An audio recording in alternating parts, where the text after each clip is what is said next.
Valens Research, Uniform Financial Analytics. CarMax, obviously, for those of you who don't know, CarMax sells cars, right? They have dealerships around the US where they sell both used and new cars. One of the things that's really interesting that jumps out to us for CarMax isn't necessarily about its return on assets, right? You can see here, CarMax's return on assets is actually pretty accurate using as reported metrics because of the fact that it's a very simple business, right? I mean, literally, they've got cars, they've got they've got stores that they own, and they sell those cars. So nothing revolutionary here, as you can see, for the last 10 years in terms of ROA. What's really significant about CarMax, though, is if you were looking at CarMax using as reported metrics, you'd think CarMax is trading at 21 times.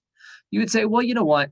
I think about it and I say, hey, we're going to have probably secular growth in buying in cars because of the fact that what we call the at-home revolution here at Valens, right? The idea that people are spending more time at home, moving to the suburbs and everything else that's happening from the pandemic, and those things aren't going to change in the near term.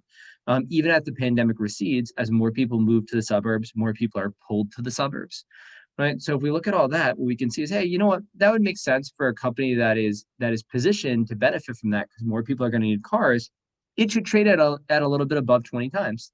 21 times says this should be a very stable, healthy business that has a little bit of growth. So you'd be like, you know what, this makes sense. I might buy CarMax based on that.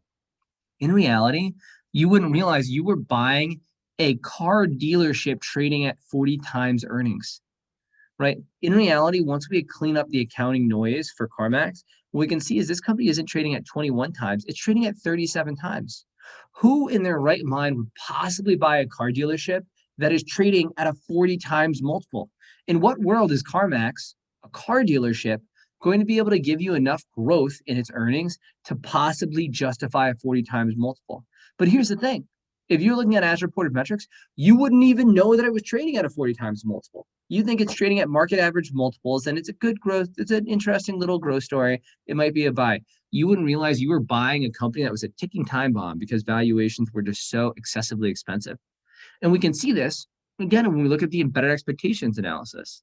The embedded expectations analysis here shows us something super powerful, right? What it shows us is this company that has had basically flat 5% ROAs for the last several years is forecast for ROAs. The market, I should say, is betting that this company is going to be able to all of a sudden have a 7.5% return on assets while still growing its business.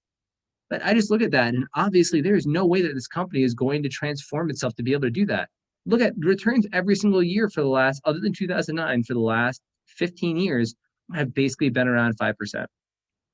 So now the next obvious question is, okay, so what is CarMax worth if I think its return on assets is going to stay at 5% and it's going to continue growing? And you are not going to like what this answer is, because this is going to be a company that is basically worth $40, right? And this is the thing. You wouldn't even know to have this conversation and take this look and realize how risky and expensive CarMax is if you're looking at the as reported data. You would look at this and you would just shrug and move on, not realizing there is a ticking time bomb here. Valens Research, the world's leading source for uniform financial analytics.